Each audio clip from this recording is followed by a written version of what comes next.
Hi, I'm Marie from Revelation Therapy. This is the Revelation Station, where we talk and take action on healing from narcissistic abuse.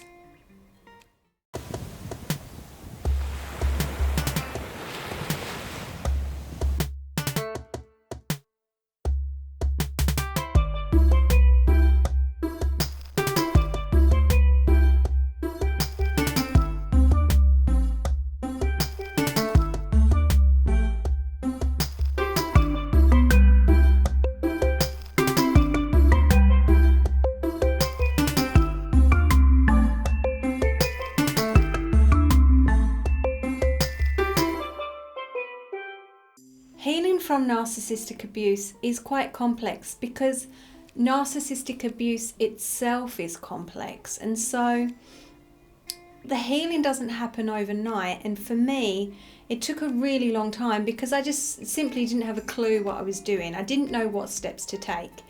Looking back now, I can see that there were some key things that I did do that really helped me make massive progress in my healing journey. And so that's why I'm sharing those key steps with you now. So you might want to try them. I recommend that you do try them, and I hope that they really help you on your journey as well. So the first thing is having distance from the narcissist and any other negative influences in your life. People that have also been around the narcissist, but they might not have recognised that what you're dealing with is a narcissist here, is a toxic person. And so you need distance from them as well. Having distance from these people is great.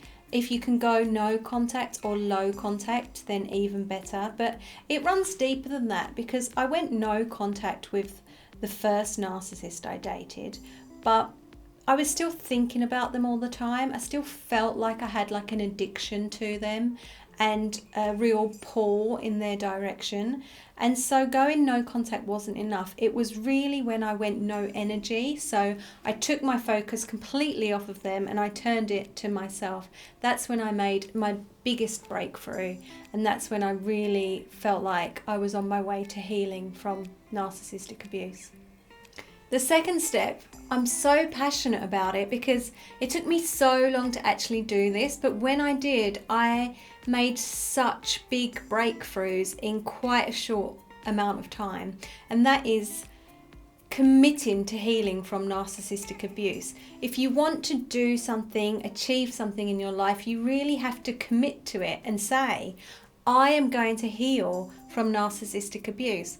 I am going to get over this once and for all. This isn't going to be a part of my life anymore. I'm going to do everything I can in my power to heal from this. I'm going to change my life. And healing from narcissistic abuse doesn't happen overnight. So it's a case of committing to healing from narcissistic abuse and then recommitting to healing from narcissistic abuse and literally doing that every single day. And then after 3 months, 6 months, 9 months, you look back and you go, wow, like look how much progress I have made. But up until the point where I'd not committed to actually healing, I just sort of dilly-dallied in, doing some research here and there and having the odd hypnotherapy session. But I was not really making the progress I needed. And so I cannot recommend this enough. You must commit to healing from narcissistic abuse every single day. Make that commitment and you will see the results that you want. The third step that really helped me was feeling all of my feelings, literally all of them. There was nothing that was not allowed anymore. I struggled in the past with feeling some of the uncomfortable emotions like anger and sadness, and I used to comfort eat a lot. I just wasn't comfortable being uncomfortable with these feelings, but I realized that if I wanted to be a whole, healthy person, I needed to let all of these feelings into me so that I could then express them and then let them go. And I think up until that point, I was worried that I would get stuck in these emotions, but I think we only really get stuck when we're not letting ourselves feel and express, and that's when we get depressed because we're just trying to shove everything down. And so by really just allowing whatever it is that you're feeling, just let it be, let it come through you and then let it go. The fourth key step is reprogramming your subconscious mind. It's identifying those beliefs that I'm not good enough, those beliefs that aren't serving you, and I'll never have a good relationship, that kind of thing. And it's looking at them and asking if they're true, and 9 times out of 10 they're, well, in fact 100% of the time they're not true. And so it's asking yourself, what do I want to believe instead? And just start drilling the new belief, because the more you drill it and tell yourself something, the more that you will start to actually believe it, and then your life will change because you'll be living your life in a different way based on this new belief. Coming up with a healing mindset that I could heal from narcissistic abuse. I deserve to heal from narcissistic abuse, because when it happens initially, there's this real feeling of like a lack of self-worth, that I don't feel like I deserve to even get over this. I feel like part of me feels like I deserved this treatment, and that's just not true. And what really helped me was realizing that nobody would deserve that, and if nobody would deserve that, then that includes me, and that includes you. You don't deserve that treatment, and so if you don't deserve that treatment, then you deserve to heal from what you've experienced. There's no doubt about that. There's no question about that. And so really developing this healing mindset that I can heal from narcissistic abuse. I'm willing to open myself up to it. I'm going to find out. I'm going to do this. Things that really helped me to reprogram my subconscious mind was using hypnotherapy, using affirmations, like, even though I don't know how, I'm going to get over this. I'm open to finding out how. It was journaling, getting in touch with my deeper truths, or the deeper things that I thought about myself and the world, and really questioning them, and then deciding what else I was going to believe instead. And also using emotional freedom technique, the tapping, which you can look into, which uses affirmations as well. So key step number 5, self-care and self-love.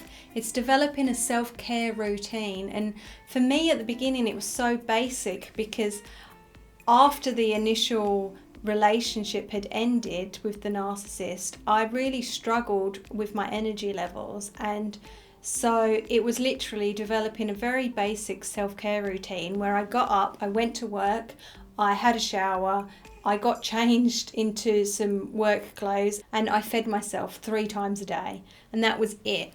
And I just developed on that over time. And then in addition to that, there's developing this self-love. And it's like, for me, it was such a foreign concept at the time, because people often say, what is love, and what even is self-love? And I didn't know what it looked like, or what it felt like, or how to get there. So I made this phrase for myself. It was, even though I don't know how, I'm willing to learn how to love myself. And I repeated this all the time, because I thought, well, I'm going to have to learn how to do this. And so I need to open myself up to finding out how. And when I did this, it really changed things for me.